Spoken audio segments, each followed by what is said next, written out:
Well, folks, welcome to our March 17th / St. Patty's Day this week in crypto.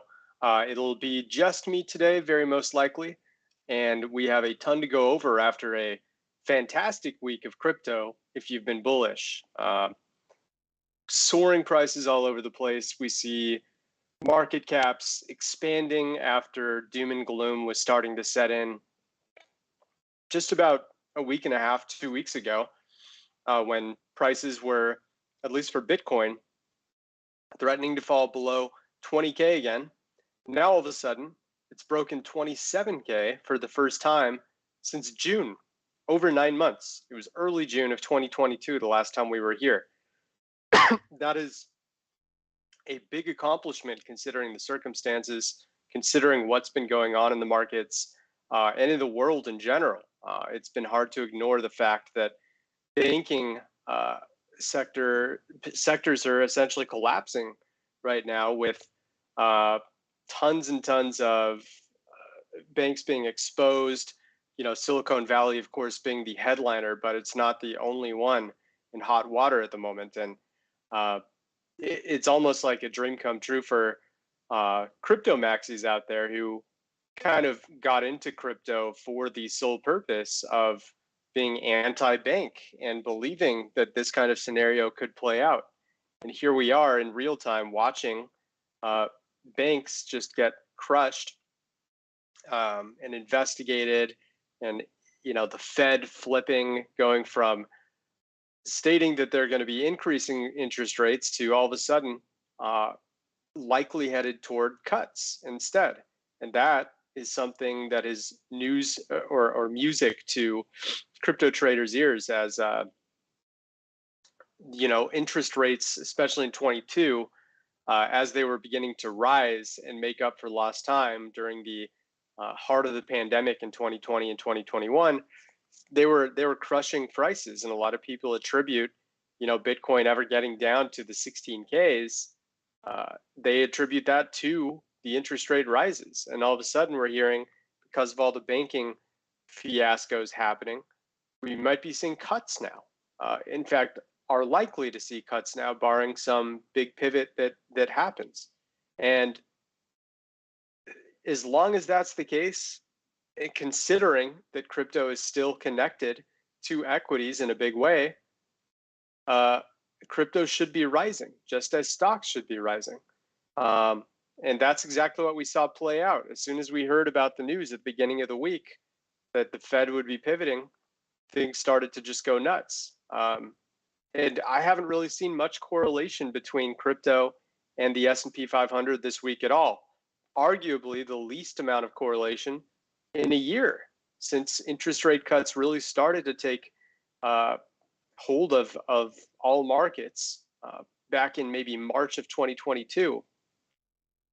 So here we are now looking at some of the price returns. That's a big plus 34% in the past 7 days for Bitcoin. Don't take this as fact, but I believe this has been the highest gaining week in a year. It's pretty big news, and it shows as 26.6K now, but just within the last hour, it actually crossed above 27K, as I mentioned.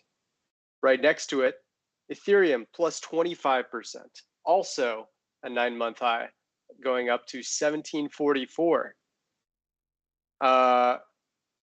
We have Binance Coin, a modest plus 24.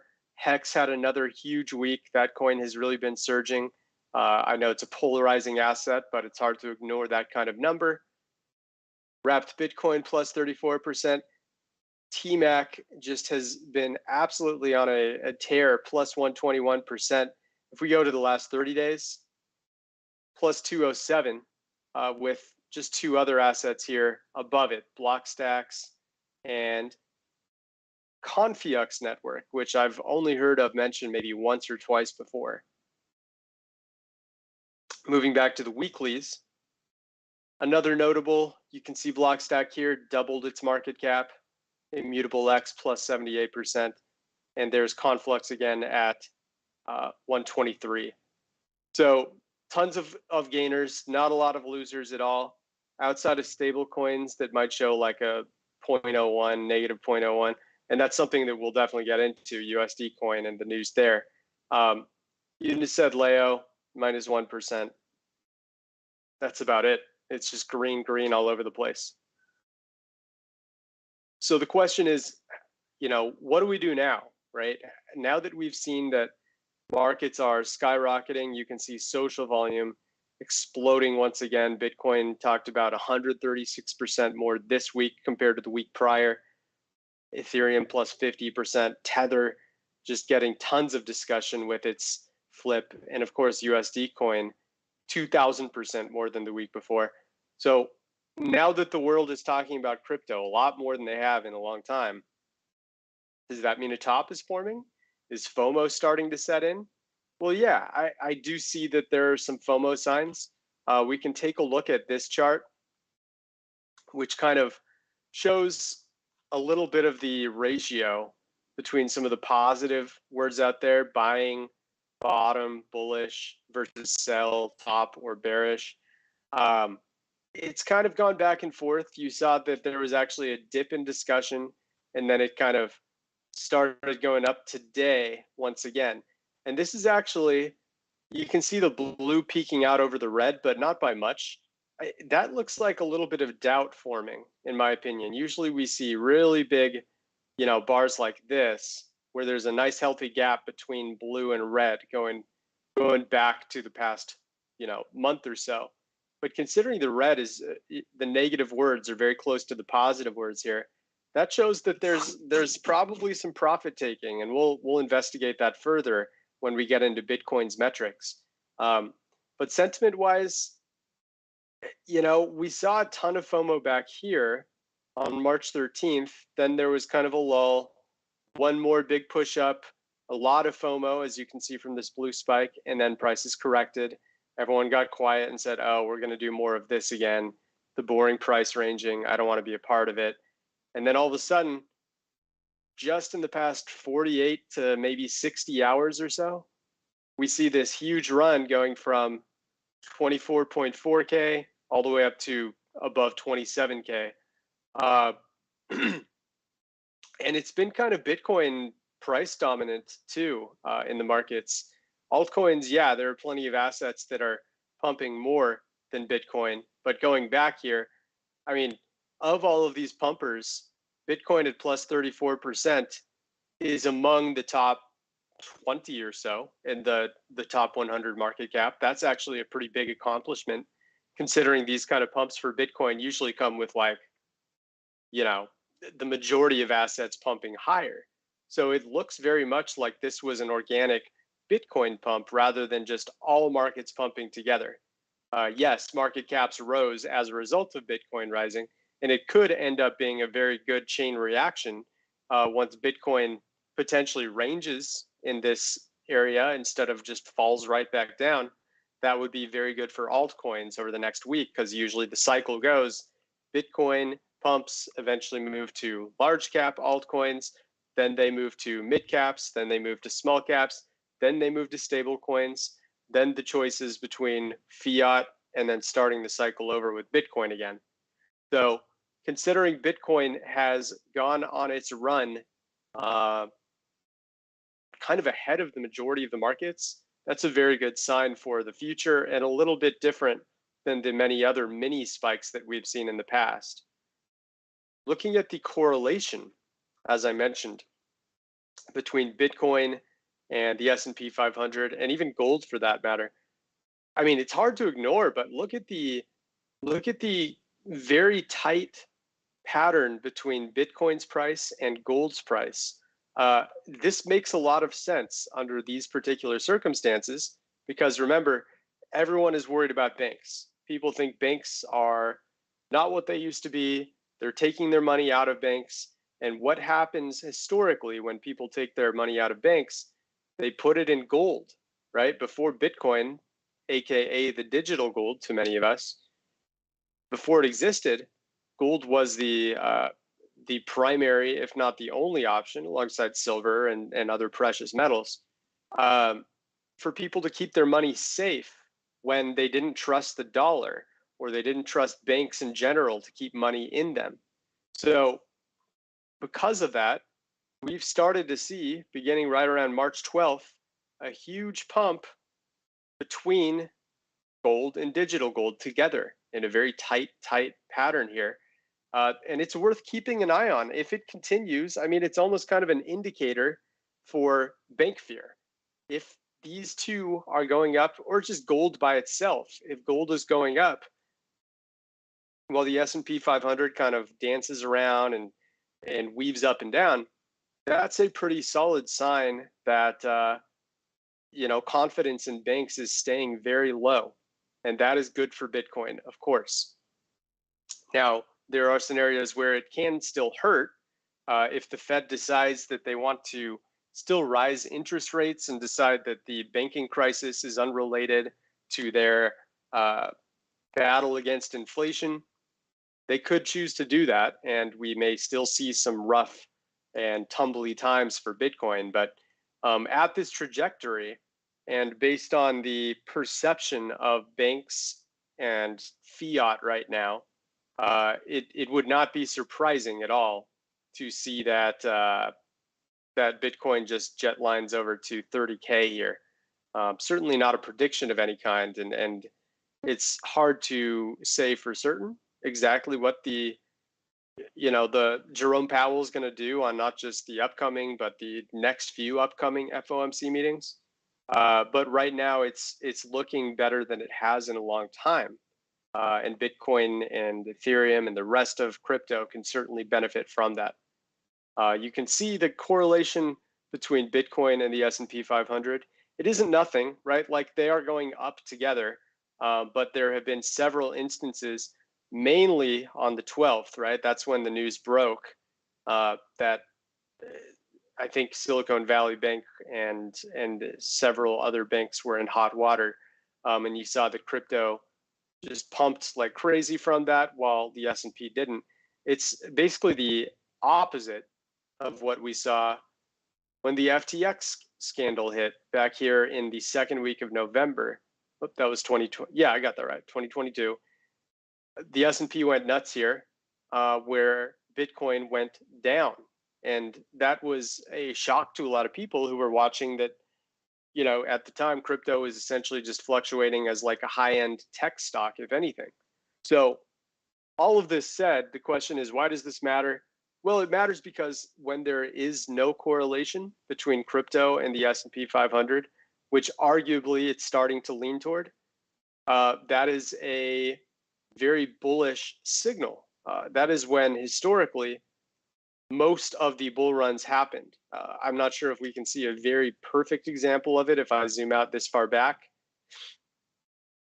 So with the S&P, I'll show you a good example. Something like right here in the very end of 2015, this was actually a big S&P crash at the time, whereas crypto wasn't really affected. It's hard to even see. I'll full screen it. S&P was kind of actually moving up a little bit. I'm sorry, S&P was moving down, Bitcoin was moving up, and that was a good sign that they were not very correlated. Now, they eventually both moved up together. You can see, instances like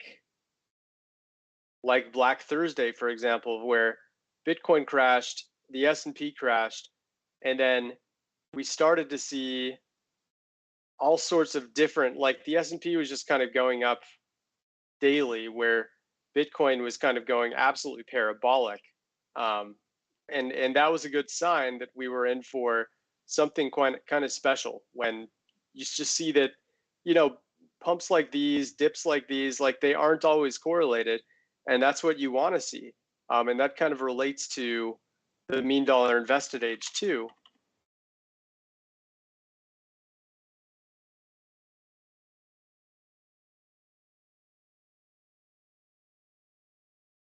So you see when, money is being moved rapidly out of dormant addresses, that's a good sign that prices can pump. We've talked about this metric a lot. I think it's really worth paying close attention to right now, because if we zoom in just to the last 3 months, yeah, we see a little bit of flattening. This is arguably the most flattening of this curve that we've seen in a year or so. Let's look at the past year and find those moments where it's actually shown some flattening. We saw something right here in July of 2022. We saw just a small one in mid-November. This was definitely related to the ripple effect from the FTX collapse. And now we're kind of seeing another one here.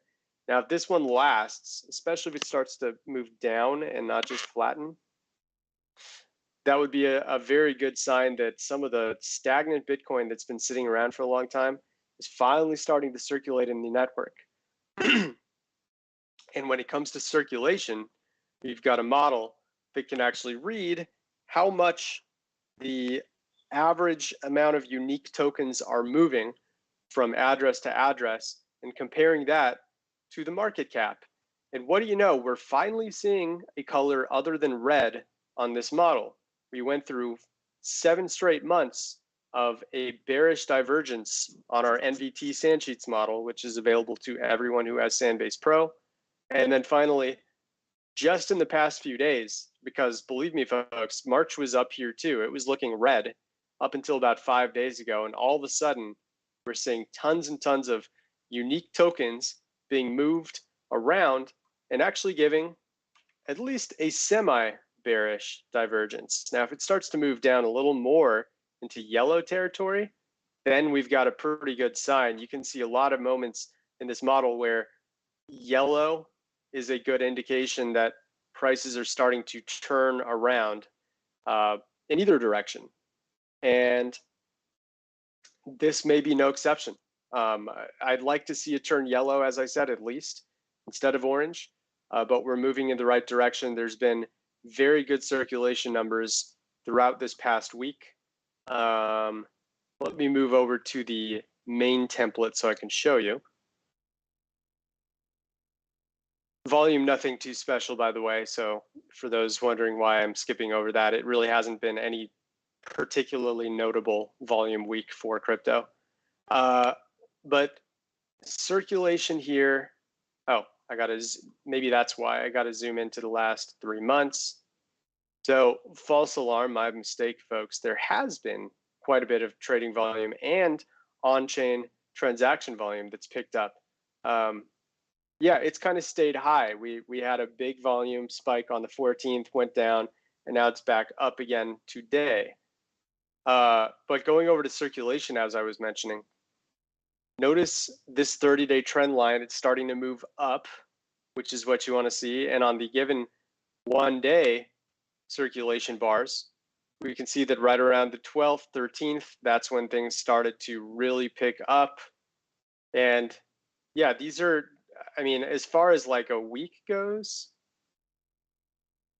this was the highest week of circulation that we had. Go back to the last year. So the highest week of circulation since mid-November. So that's pretty notable to see. And then on the daily active address end, the amount of unique addresses interacting, yeah, it's been up for basically the last month or so, ever since mid-February. So there are more unique addresses that are actually starting to move coins around compared to what we've seen over the past at least 9 months or so. It hasn't been this consistent. So both of the key utility markers are starting to pick up the pace right now, and it does justify that this price rise is being backed by something. Moving on to some of the average trading returns, as you would expect, we have average trading returns well in the positive once again. The current 30-day MVRV is 13.6%, with us being mindful of about 15%, right about there, as the danger zone. So yeah, we're getting a little bit close on the 30-day MVRV in red, by the way. So don't worry about the yellow, which is the 365-day MVRV. It's at 18.5%, but historically that's actually not too bad. if we go back to 2020, we can see several instances where the yellow actually has gone well into plus 40% range. When it was really going nuts in April of 2021, it was actually above 80%, but I wouldn't expect it to go above there very often at all.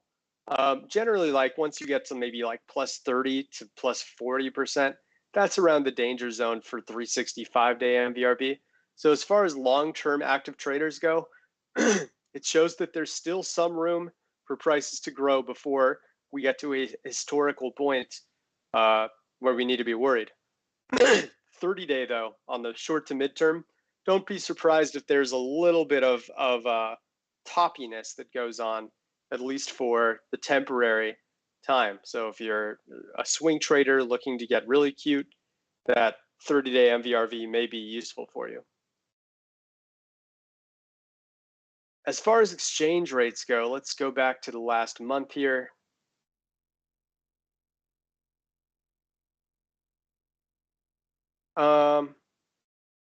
Yeah, it looks like here, actually, I've got a model that'll be better. Here we go. Yeah, it looks like it's mostly neutral right now. It was interesting because the past 2 days, we started to see a ton of shorts again because we got around 25K once again. Everyone was saying, you know, I usually see the prices correct around 25K, so I'm gonna, you know, try shorting the markets, and I don't believe prices can continue to rise. Turns out they did continue to rise, and when you see a lot of shorts, that's an ideal time to be betting against or betting in favor of the markets. Now it's kind of more neutral. You can actually see a few longs. XRP Network has a long going right now. Dent, Ethereum, interestingly, has a bit of an excessive long. And then there are a few notable shorts: Binance Coin, Helium, Kava, Ontology, to name a few. So it's kind of a mixed bag, but more or less the funding rates have moved back to neutral, whereas just 2 days ago, you would have seen a whole lot of green here, folks. So things have changed in a hurry. Moving back to some of the key metrics, we'll save the whales for just a moment. We will talk about whale transaction count for a minute. Looking at the past 6 months, take a look at how we've had some serious breakouts in terms of $100,000 plus transactions. This was the biggest spike we saw since November, over 4 months ago. Even the 1 million plus whale transaction, same thing, biggest in 4 months. So yeah, some of the larger addresses are paying attention to what's going on here. And if they're paying attention, you should too. It does look like they took some profit here. And after a brief lull, prices just continued to rise. So good sign there. And it doesn't look like there's like a second wave, at least yet, of whales trying to take profit again here at 27K. But watch the next, 3 to 5 hours, because you might start to see this bar jump up, and that would be another top signal. I'll skip this part for now. I'll come right back. Ratio, I want to show that more in detail in a sec. We already discussed the tapering off of the mean dollar invested age line. Very good sign. We want to continue seeing this stay flat as more dormant coins are moved. Network realized profit loss. As you would expect, if we zoom in here, we'll go right past this latest spike. So yeah, there are some mini network realized profits going on at the moment, a lot more than losses. That's to be expected when you see that, since March 15th alone, prices are up 11%. But no drastic spikes like this or this to worry about right now. We'd prefer to see things negative or even a big spike like that, but it's mostly just very small positive spikes at the moment, which is nothing really to be too concerned about. Now, supply and exchanges is a little concerning. Let me make this filled area. So you can see that coins have been moving back to exchanges, especially here on the 13th. And then they kind of neutralized ever since. And the supply on exchanges from the 12th until now, we've actually seen it go up about 0.23% or so. And that's not a lot, but it's enough to be one of the biggest spikes in exchanges, supply and exchanges, of the year. I think it was the largest uptick of the year so far. And that said, we're still sitting at about 6.7% of Bitcoin supply and exchanges. If you go back to the last year, it's honestly just like a small blip on the radar when you talk about where we were in March of 2022 with 10.3%. It even got up to 10.5% or so here in May. So 6.7% on exchanges is really not much to worry about right now, but it does show that people are moving their coins back to sell them in the midst of this rally going on right now. So could be a short-term concern, but long-term concern when you see the supply under 7%, which it really hadn't been since 2018 until now. It's not a very big concern that there's a ton of coins available on exchanges to even sell off compared to where we were a year ago. Now, as you'd expect, social dominance for Bitcoin has exploded. Generally good thing, right? And take this with a bit of a grain of salt. I want to remind everyone that there have been a few Twitter API changes in recent days. I think about a week ago, we made some adjustments. So we may need a little bit of time to allow these metrics to settle so we can compare the current time to a previous time and know that it's comparing apples to apples, if that makes sense. But overall, seeing that the percentage of discussion is so high, which should be fairly accurate, albeit it's probably removed some spam on Twitter. This shows that there's some serious interest in the king of crypto once again, as people like to refer Bitcoin to. And when that's the case, you tend to see much more organic pumps. When Bitcoin is pumping, like this in September while social dominance is super low, that usually increases the probability of it being a very short-term pump that ends up going right back down. This time around, though, when it's pumping with serious discussion and focus on Bitcoin instead of, Doge and meme coins and other assets that arguably don't have quite the amount of value, that's when the entire crypto markets can have some sustained pumping to them. Weighted sentiment, grain of salt once again. This has also been affected by the Twitter API changes, but it's mostly reflective of just the hugely increased discussion rate toward Bitcoin. Yes, there's definitely some increased positivity too mixed in, but I think this is more just a case of a lot more discussion, whether people are doubting or believing in this rally. All right, we'll do the ratio first really quick of transactions in profit versus loss. Take a look at both Bitcoin and Ethereum. And as you would expect, Bitcoin's ratio has gone nuts. Tons and tons of profit taking going on.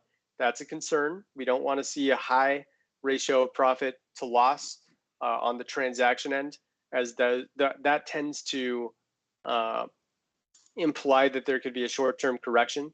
That being said, it's a very small sample size. We only have about a day or so into this current bar. The last one to end the past week was pretty modest. But for now, based on this short sample, lots and lots of profit taking for both Bitcoin here in blue and Ethereum here in red. The last time we saw these big spikes, we did end up seeing a local top form until the ratio settled down. And once it settled down, price pump resumed. We had another couple of modest spikes here.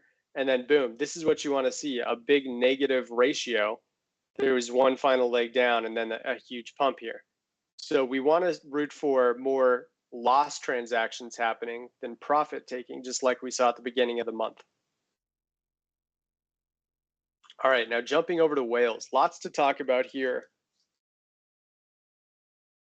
So Bitcoin, first and foremost, the 10 to 10,000 BTC addresses, they're actually kind of just, they're hanging out right now. They're not really moving too far up or too far down.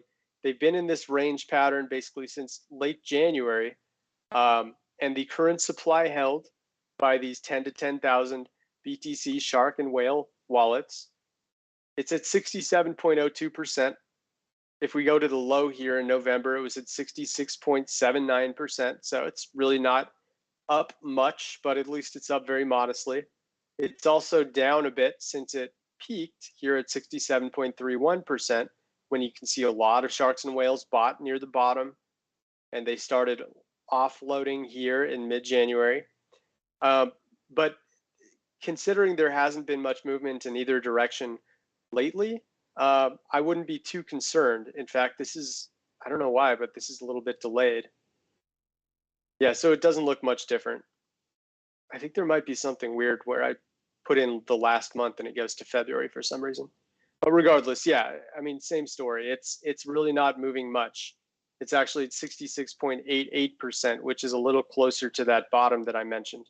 But Bitcoin really isn't the story. The story is Tether, USD coin, and DAI.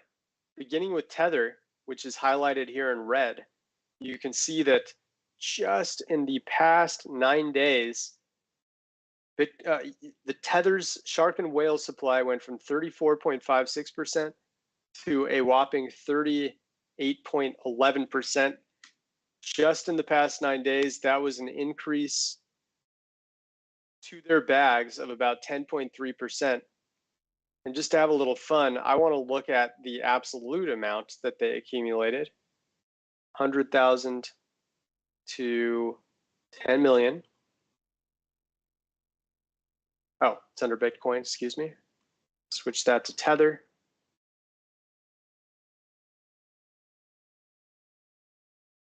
All right, so now we can see the same line in pink. They had 13.8 billion on March 8th. Since then, they've jumped up to 15.22 billion. They've added $1.41 billion collectively in the top stablecoin in crypto by market cap. That's a huge, huge jump, and explains a lot about how this pump can still occur even with Bitcoin being stuck in the mud here and not really being accumulated by whales at this moment. Now, there's reasons beyond just, whales loading up with stable coins to buy crypto.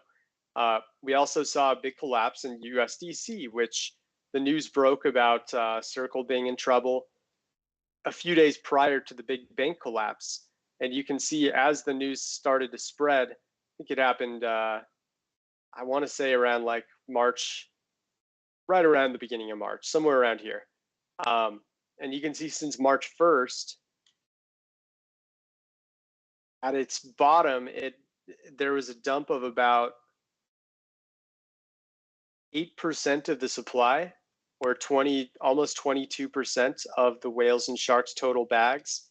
Now it's a little more modest. It's 17.5% of their bags since the beginning of March. But this is still an enormous amount of distrust that is being seen in the number 2 market cap stablecoin. And Tether, you can see quite clearly they've had inverted patterns where Tether basically inherited all of the USDC that was being dumped. And it looks like, I mean, we saw this a little bit with BUSD when it was going through its lawsuit threats with the SEC about 5 weeks ago. You see this dump here and then a big Bitcoin price pump right after. That can happen too for a short-term period, because when people fear holding on to their stable coins, they'll do one of 3 things. They'll move it into Bitcoin or another crypto asset and cause prices to pump. They will transition it into another stable coin, or they will just transition it into fiat entirely and get out of crypto because they don't trust crypto at the moment. And in neither of these instances, either the BUSD dump or the USDC dump, did we see option 3, where people were getting out of crypto entirely. it looks like they transferred into Bitcoin during the BUSD dump and into Tether and Bitcoin in this USDC dump that happened over the past couple weeks. So yeah, it seems to be pretty promising that prices rose with all of this Tether accumulation going on. That said, since March 14th, we can see that the amount has dipped off just a tiny bit where Bitcoin really hasn't moved, maybe a very tiny increase, but that isn't saying much. So if Tether's line here with the 100K to 10 million address is starting to go down again, if that continues, it shows that some of the buying power is starting to evaporate and we could be in for a short term, maybe even a midterm correction, especially with everyone so excited about crypto once again and getting that FOMO itch. So that's the story with Tether and USD coin. You can see BUSD not really doing a whole lot. And interestingly, DAI has really taken two different paths just in the past week here. It fell off a cliff alongside USDC, where Tether was the beneficiary here on the 10th through 12th. And then a huge turnaround happened on the 12th, and we started to see accumulations once again. So it's kind of hard to explain why. We'd have to investigate this more because DAI is not USDC. It's a separate stable coin, and it's often used a little more in DeFi and the Ethereum blockchain. But for whatever reason, it went through a huge dump and then a huge accumulation once again. Still hasn't quite recovered to where it was, though. It looks like Tether is kind of the key player right now. And if we zoom out to the last year, the last time we saw Tether this high was right before it dumped off a cliff in early May, about 10 months ago. But when it was really high here and you saw, 13.5 billion plus was held, prices were doing really well. It was actually pushing 50K at one point in late March before this big drop off. And this was the concern all throughout the latter half of 2022, where the buying power was just so low and all, Bitcoin sharks and whales were dumping, stable coins were dumping. It just wasn't a good scene. So with that said, whales are looking pretty good at the moment. Maybe a little bit baked in now because we're not seeing any more accumulation of Tether after this pump has occurred, but it's still very high and shows that there's a ton of buying power among the sharks and whales compared to where it was, even just compared to the beginning of the month, and especially compared to like 3 months ago. So good stuff there. Ethereum sharks and whales not really doing much. We did see one big tick up, and obviously this hasn't stopped Ethereum from hitting a 9-month high, getting above 1750. So it's looking fine. It just doesn't look like it's being supported too much by key sharks and whales, who used to hold a little over 68% and now hold about 64.8%. Social dominance, like I said, this one needs to be taken with a bit of a grain of salt. But overall, it looks like there is a lot more discussion compared to other assets for Bitcoin, and that is usually a good sign. When it's well above this baked in 20% line, prices tend to move in the right direction.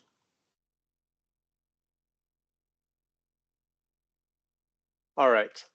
Now let's take a look at some other models so we can see what's going on the altcoin end of things.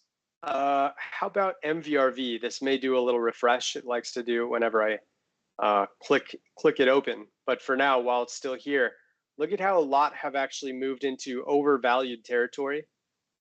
There's the refresh.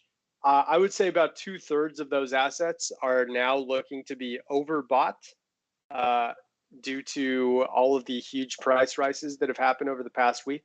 So short term, they're a little overinflated. Midterm and long term, they're kind of neutral at this moment, because you go back 6 months or even a year, prices really aren't up, or they're actually down mostly compared to a year ago. So it's a mixed bag between short-term being overinflated, long-term kind of still being a little undervalued, but not as much as it is overvalued in the short term right now. Top transactions.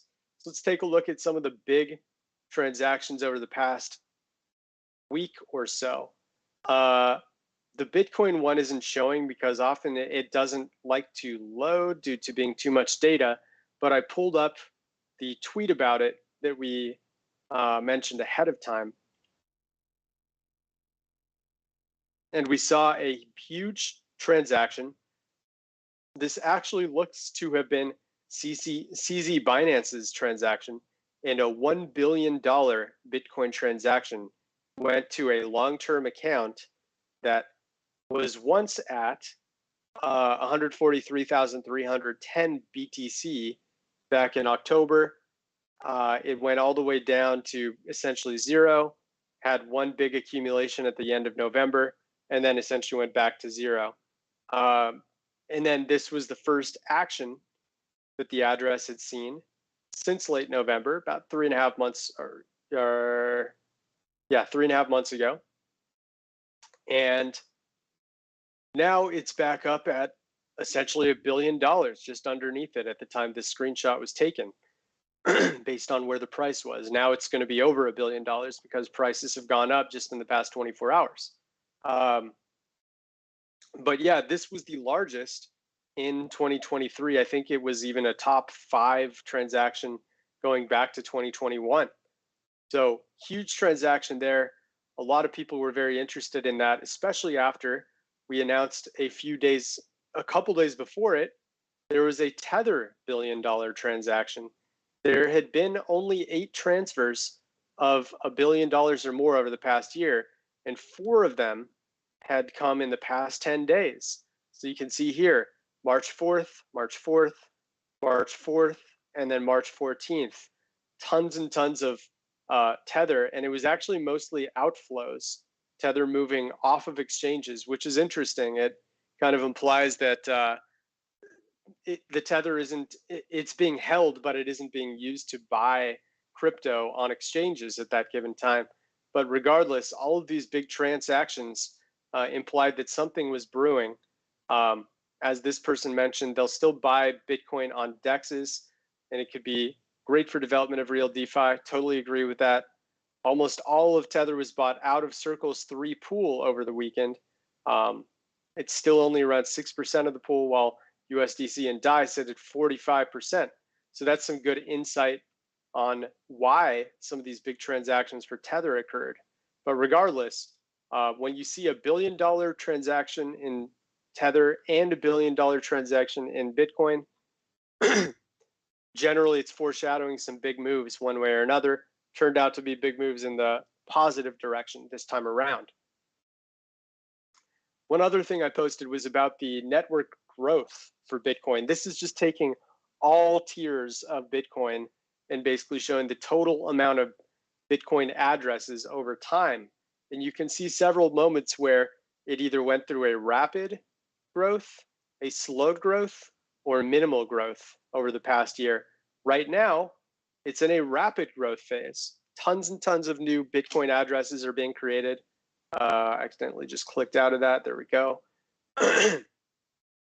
And yeah, as you would expect, because addresses generally only rise outside of a few strange occurrences, this number is going to get bigger and bigger over time because Bitcoin addresses don't just disappear once they're created.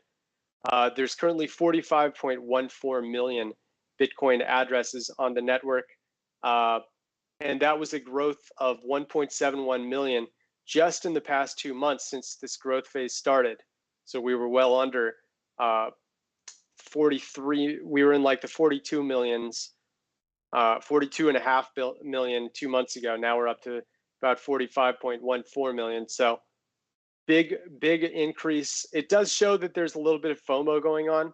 You know, it's hard to say a ton of alpha through which stage of growth this is in, because we saw that during this minimal phase, there was a big pump.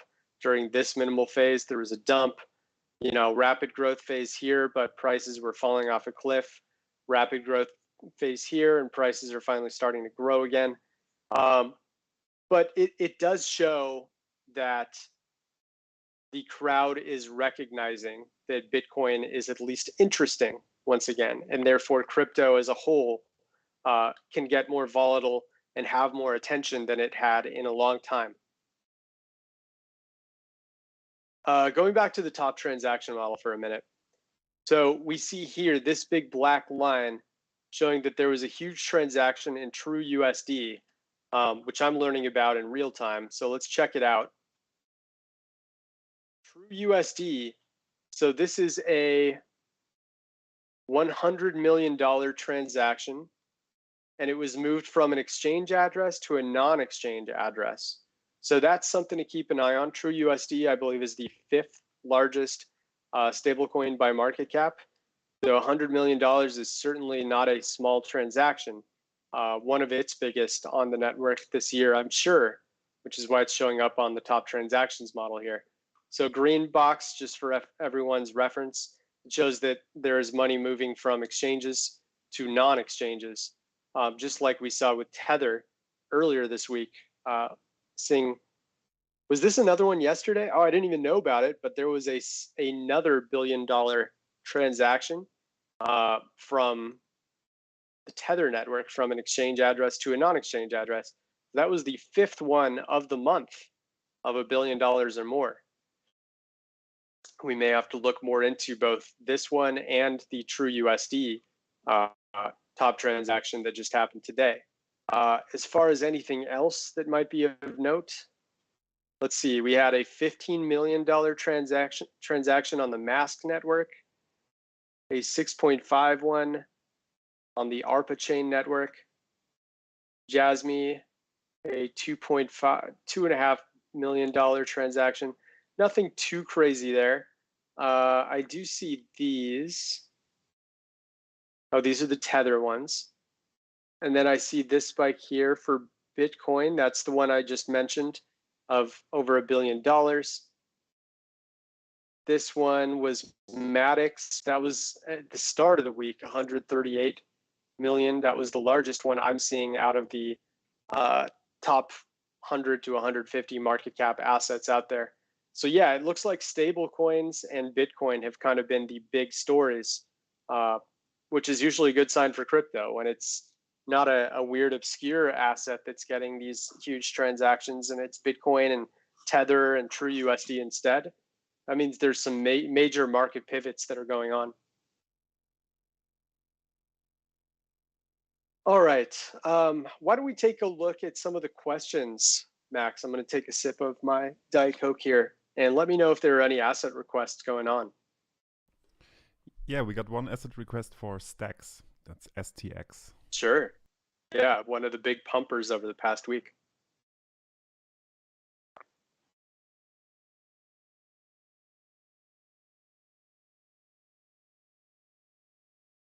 So Stacks is not an ERC20. So we're going to be limited on what we can show, but we will still look at the trading volume, development activity, and some of the stuff that we have access to here. So right off the bat, I'm seeing, let's go 6 months. I'm seeing just a huge pump in trading volume. Beginning just about a month ago, we went from trading volume of like 53 million per day to suddenly like 450 million, 870 million, 614 million. And it really hasn't stopped. There's just been a massive increase in the amount of trading volume going on for this particular asset. And with that said, I think that it looks a little toppish here because the trading volume has started to drop off just in the past couple days. Doesn't mean this pump can't continue. It looks like it just went over $1. Is this the first time it ever went over $1? Oh, no. There were definitely moments back in just about 11 months ago where it first fell below $1. But yeah, it looks like trading volume, nothing has ever come close to block stacks. And it kind of makes sense because yet this past week has been a huge pump week for a lot of assets, but Blockstacks has been one of the leaders, essentially doubling its market cap, being at 50 cents at the start of the week and over $1 now, and being kind of in isolation away from the rest of the altcoin pack. It's gotten some serious increased attention. So it makes sense. I do expect this trading volume to start coming back down, though, in the near future.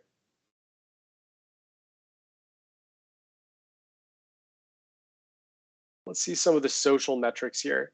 Oh, yeah. So huge spikes in social volume. These are very, very indicative of tops.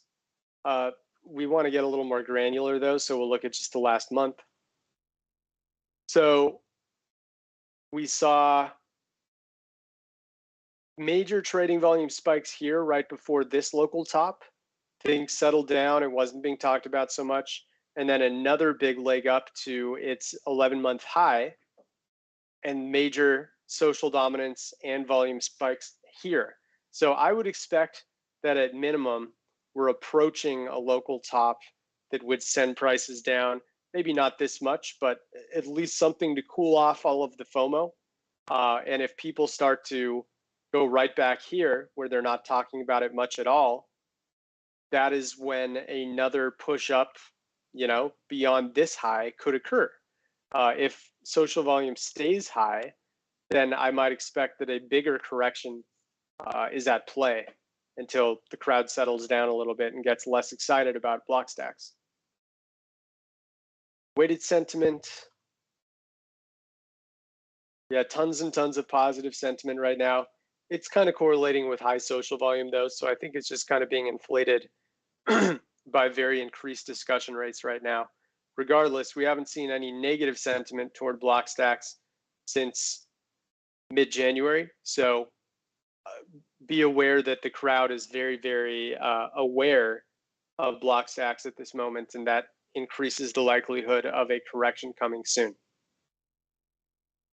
And we actually don't even have development activity. I was kind of hoping we would for stacks. Dev activity contributors count. I'm just going to see if we have that. No, we don't. So unfortunately, we can't see just how much the coding team is, submitting new GitHub submissions at this time. But I have heard about stacks for a couple of years now. It seems to be widely respected in circles of people I've spoken to who follow altcoins closely. So I certainly don't think that this is the kind of asset where a rug pull or major fraud is occurring. But of course, not investment advice, and I'm sincerely not educated enough to know about stacks. I just know that people who are educated in altcoins seem to have respect for this asset and are not surprised by this kind of breakout. So good question on stacks. Are there any other questions, especially if it's an asset we have more metrics on?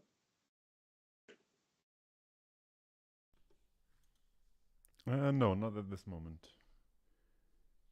Okay, let me think of one other asset. We had one question earlier about any metric that could be indicating incoming volatility.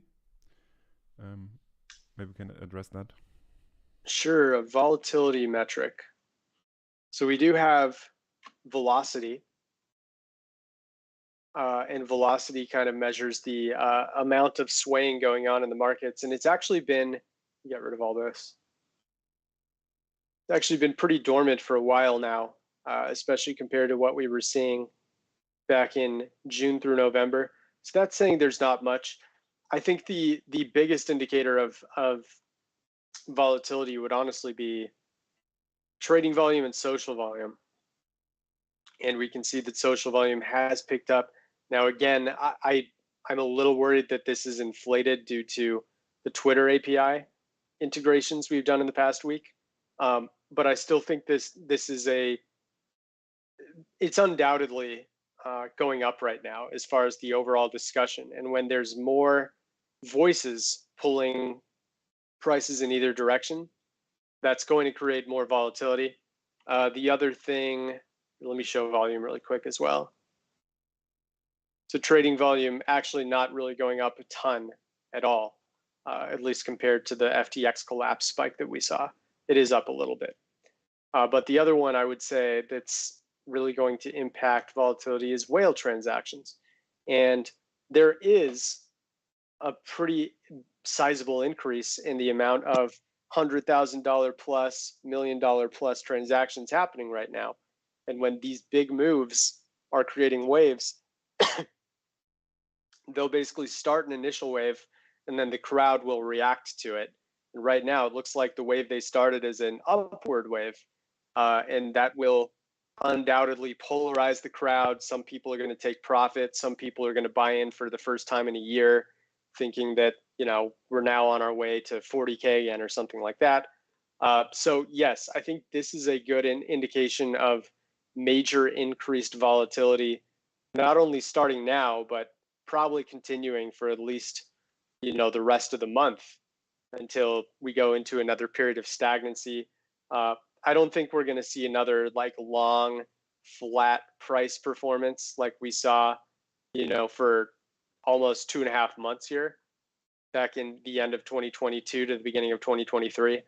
I think we're going to start seeing a lot more zigzagging, a lot more, you know, stuff like this, where there's going to be a big move up and then a big move down, especially because we're approaching prices that we haven't seen in 9-10 months now. And that's going to create a lot of new people coming back in. And as I mentioned, the overall amount of new addresses coming into the space is rising pretty thoroughly right now. And that's going to create a lot more volatility as well. You can actually see, you know, when there's minimal address growth, you know, arguably there's still periods where there's a big swing, but there's a lot more flat periods. And then during these rapid growth ones, you see, I mean, it's covered a little bit by this price menu, but huge volatility going on here, huge volatility going on here. And then again, here in this rapid one, this was taken a couple days ago, but obviously there's some more volatility going on now. So I think during these rapid growth phases, price volatility for sure increases. Hope that answers your question. Those are kind of a few examples that I have.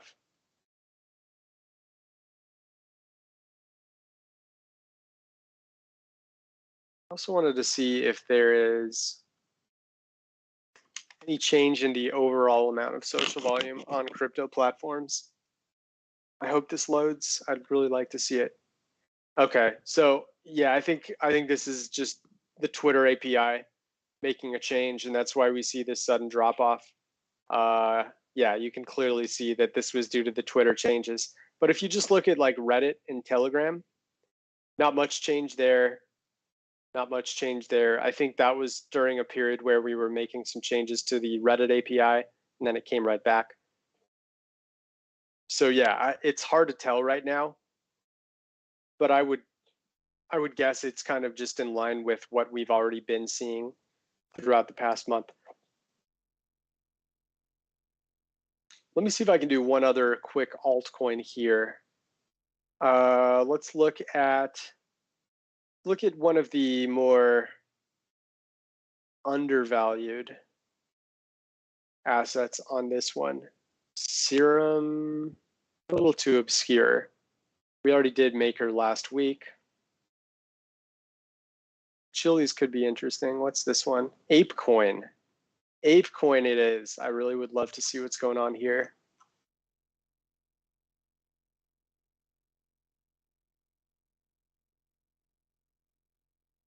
Okay. So what do we see? Trading volume for Ape, pretty non-existent. We'll zoom in a little, last 3 months. So since its peak on January 27th, Ape has gotten pretty hammered. It's consistently shorted, which is interesting, but trading volume is down 43.5%. Price is down about 33%. So it's really been pounded into oblivion, if you will. Daily active addresses has stayed pretty low. Circulation also quite low. And then MVRV, so this is key. This is why it's showing as undervalued on our model right now. The MVRV for APE is at about negative 13% on the 30-day, where most are in the positives right now. The 365-day is down at negative 50%. If we go back to the last year here, yeah, it's not been this low at all in the past year. So long-term hodlers are getting just absolutely punished right now. We try to look for the 30-day MVRV for altcoins at about 20% there. That's the opportunity zone.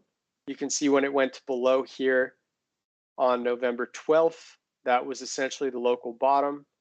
And then prices over the next month went up 51% after that. Right here, once again, it first went below on June 10th. And over that next month, prices went up. Actually, they were still down negative 7%, but in the next 2 months, they were suddenly up 44%. Yeah, so you can see instances where anytime the 30-day gets below this zone, that's where prices really started to pump. But the long-term MVRV is what I find really interesting. I forget when ApeCoin first started. Okay, it's about a year old now, March 2022. So in the past year of trading, the first and only year of trading, we've never seen long-term MVRV as low as it is now. Now, there is a fear with a coin like ApeCoin that it could be a rug pull, and unfortunately, we don't have development activity. I was hoping we did for Ape, but if any of you know about the team behind ApeCoin, I would love to hear more about it. Looking at a few other metrics here, we'll go back to the last 3 months, see what's going on with the whales for ApeCoin.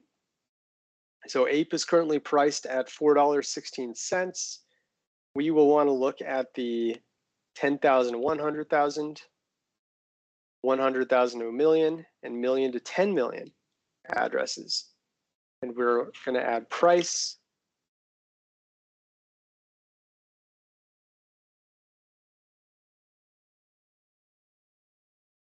Price. That wasn't it. There it is. Change that to a bar, a little darker. And what do we see here? So the red line, oh, okay, so check this out. The 10K to 100K Ape addresses, they only hold 1.1%. The 100K to 1 million, they only hold 2.2%. And then the very large lion's share of ApeCoin is being held by this tier. So this is essentially all we need, the 1 million to 10 million tier. These are the main whales. And they had been, makes a lot of sense. So yeah, they've been distributing for a while with the coin being so new. So I'm sure a lot of these coins were founders coins. And then beginning just about a week ago, they've actually started to accumulate again, 79.74%. They added about 0.6% of the supply back. I'm going to also look at the absolute value.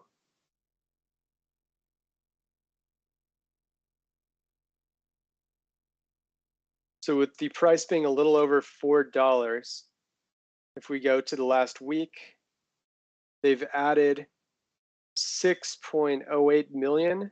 So we're talking about like 25 million, $26 million worth of ApeCoin being accumulated back.